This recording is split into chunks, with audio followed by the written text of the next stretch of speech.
Why? Why did I do it? They were looking for a reason to arrest Jesus. They wanted rid of him. You see this, the religious leaders, this is the chief priests and the teachers of the law. Jesus was a threat to them. And when powerful people are threatened, they are dangerous. And they will pay. Yes, they'll pay to have that threat removed.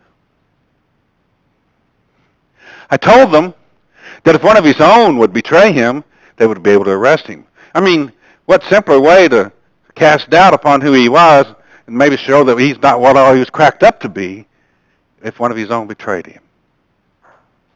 I mean, it would cast seeds of doubt. And those seeds would be could be watered with lies and innuendos.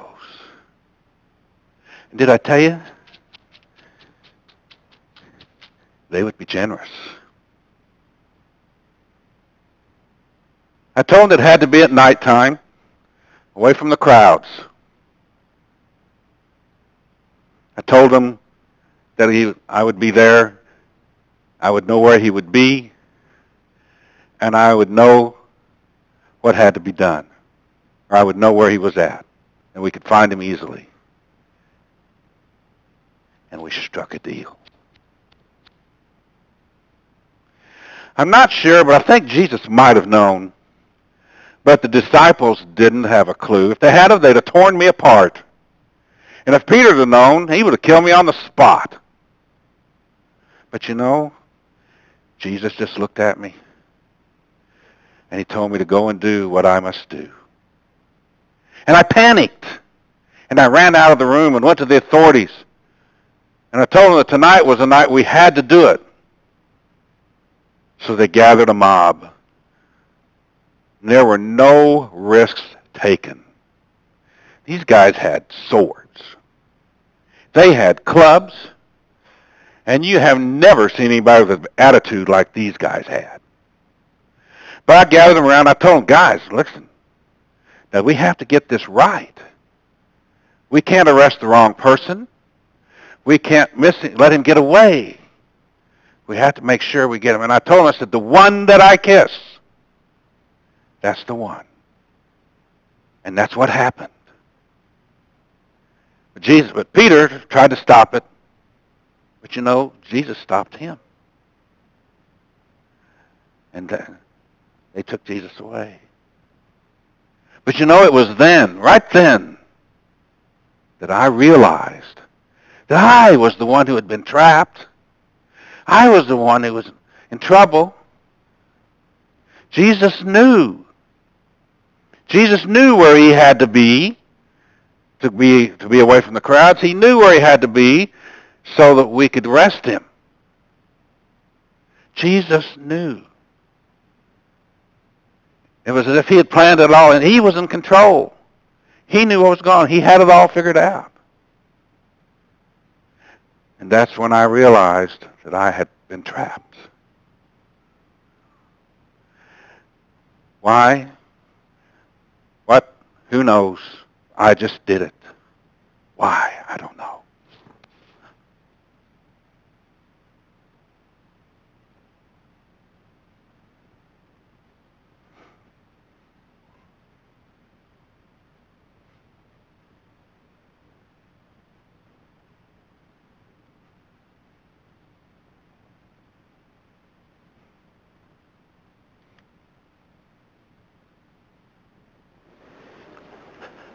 I like to think of myself as a man of action.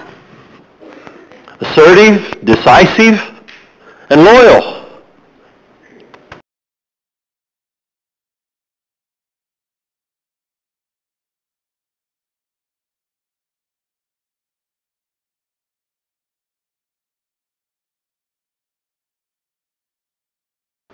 Well, others, they say things like Peter the reckless, Peter the bull-headed, Peter the impulsive. Be honest with you, I don't know what to think or how to feel anymore. It was late. We were all tired. I'd fallen asleep with a couple of the others, and Jesus came and woke us up a couple other times. But he came and he shook me and he said, "Wake up. They're coming." I looked up. Judas was leading the way. He walked right up to Jesus, and they were coming. They had clubs, they had swords, they had torches. And he walked right up to Jesus. And Jesus says, "What you've come to do it quickly." And he gave him a kiss. He betrayed Jesus with a kiss. I tried to stop it. I tried to do something. I even cut off one of their ears. Can you believe it? Jesus put it back on.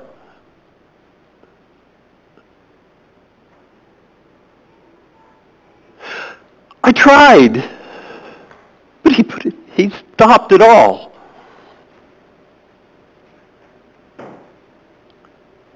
He didn't just give up. It was like he was helping them arrest him.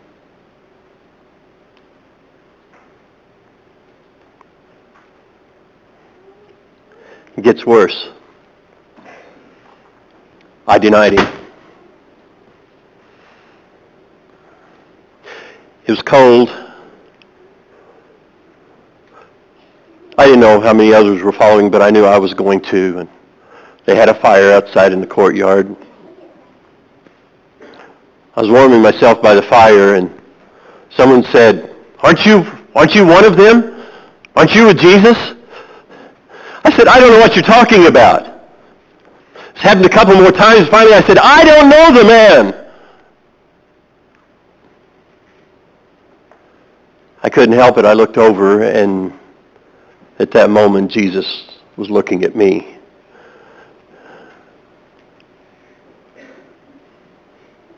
He already knew. He had already told me this is exactly what I'd do.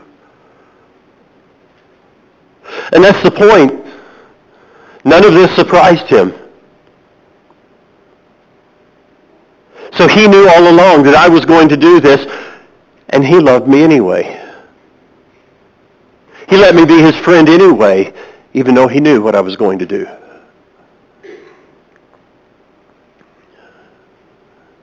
Why do you do that?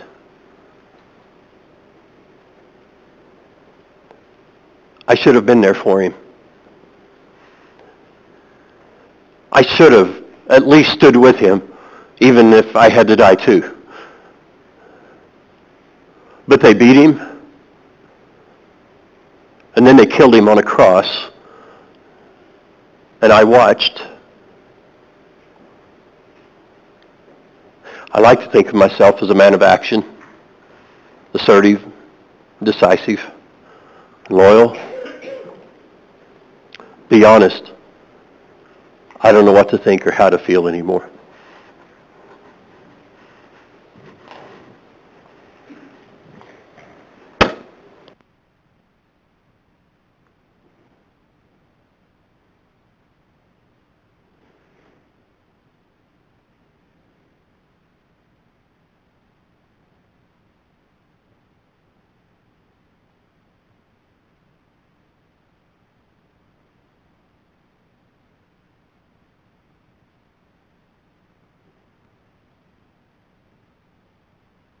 Only a mother knows how it feels, what it's like, a baby growing inside you, watching everything that you eat.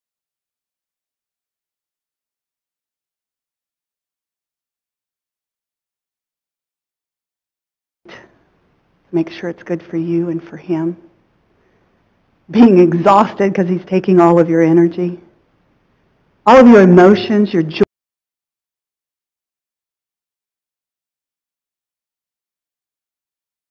Your sadness being felt by both of you, connected, bound together beyond the womb for life. Pain has a way of slowing time way down. The past, even the recent past, just seems so far away.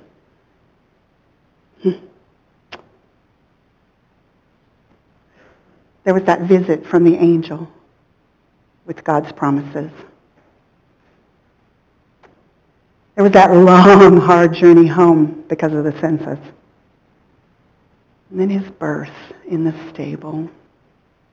The visiting magi. Fleeing to Egypt. Losing him on the way home from the festival and finding him in the temple. Becoming a young carpenter. And then there was turning water into wine. A son can't deny his mother. And then there was the teaching and the leading and the healing and the miracles. Selfless, generous, so loving, embracing those in need, challenging the proud, and forgiving all. Seems like such a long time ago. I sat at the foot of the cross, looking up at him, watching him die before my eyes, stripped of his clothes, beaten, bloody, crucified. Crucified like a common criminal. A common criminal like the two that he hung between. Even those two that shared his fate knew he was innocent. They knew he wasn't like them. They knew he was a king. The king. Remember me when you come into your kingdom, one of them said to him. And my Jesus said, today you will be with me in paradise. Here he was dying, slowly, in agony. And what was he doing? Embracing others, forgiving others. Who does that? My son, taken from me, torn as if from my womb.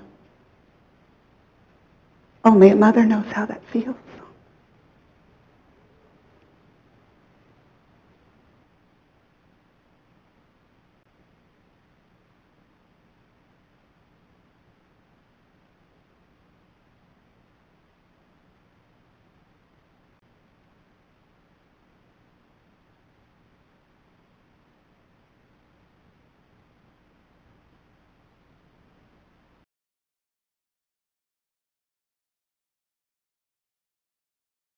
Jesus had power. Unmistakable, undeniable power. But he was not an all-powerful God. But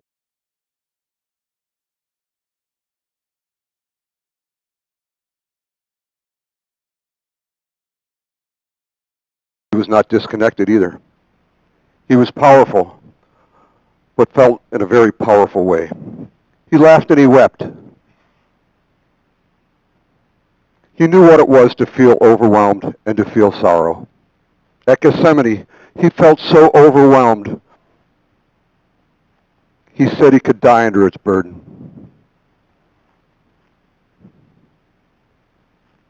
This is the man he was, all-powerful yet all-feeling. He could have avoided the pain and the suffering experienced. After all, he had the power. But he embraced it. What was it he said? To gain your life, you must lose it. Self-sacrifice. It's only sacrifice if it's a choice. And Jesus chose. Even though it hurt, even though he didn't have to, Jesus chose. And it broke our hearts. I saw him beaten. I saw him whipped, cursed, and scorned. He felt the pain. Believe me, he felt the pain. It was excruciating, unbearable, unjustified, unfair, and cruel. I saw him drag his own cross as far as he could before exhaustion overwhelmed him. I saw him nailed to the cross and hung up to die the most undignified death, but he bore it all with dignity. Jesus was my friend, and I loved him like a brother. We all loved him. How could we not? And now he's gone.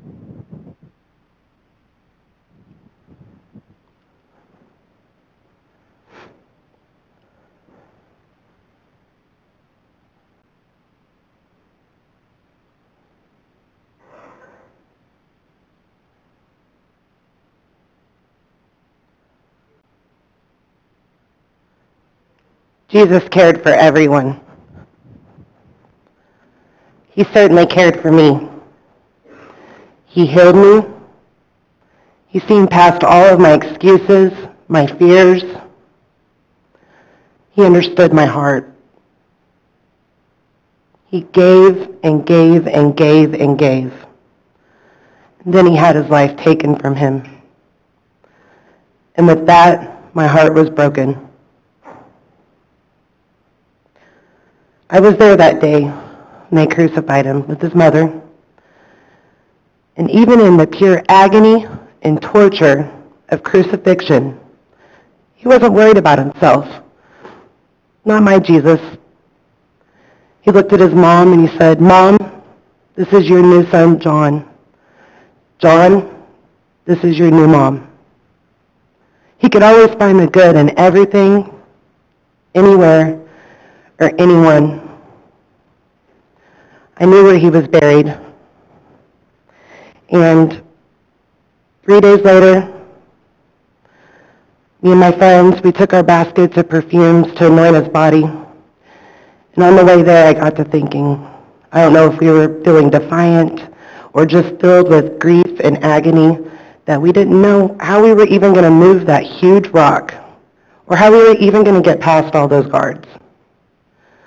All those thoughts quickly erased from my mind because as we walked up, that huge rock was pushed aside and all the guards were nowhere around. Panic struck us. Who would do this? Why would they do this? Took a few steps more closer and looked inside that tomb, and it was empty. It was empty. Where did he go? Such cruelty to my Jesus. We were all so filled with grief that we fell to our knees and we cried. We ran to get the disciples. We brought the disciples back so they could see what we had seen. And they indeed seen the same thing that we did. The tomb was empty. We were so confused. At this point, everybody left but me. I stood there filled with so much emptiness, my heart aching. And then I heard somebody ask, "Why are you upset? Have you lost somebody?" I was in no mood for stupid questions with some gardener. "What have you done with him? Where is he at? Bring him back, please." Then I heard that voice say, "Mary." Instantly, my heart started pounding, and I was filled with so much joy, so much. And I turned, and there he was, Jesus, scarred but whole, shining with a brilliant perfection light. He was alive. He was alive. People develop those relationships and deepen those relationships, and some people ended up even pushing him away. In John, the Gospel of John, in chapter 1,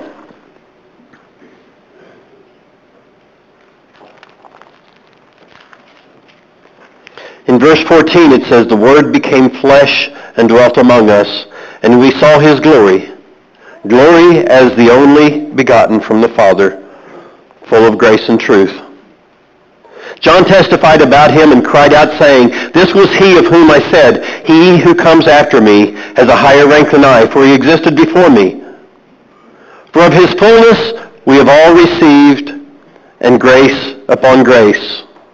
For the law was given through Moses, grace and truth were realized through Jesus Christ." And then in 1 John chapter 1, beginning in verse 1, it says, "What was from the beginning, what we have heard, what we have seen with our eyes, what we have looked at and touched with our hands concerning the word of life. And the life was manifested, and we have seen and testify and proclaim to you the eternal life, which was with the Father and was manifested to us. What we have seen and what we have heard, we proclaim to you also, so that you too may have fellowship with us. Indeed, our fellowship is with the Father and with his Son, Jesus Christ. These things we write so that our joy may be made complete." They experienced it. They saw, they touched, they talked.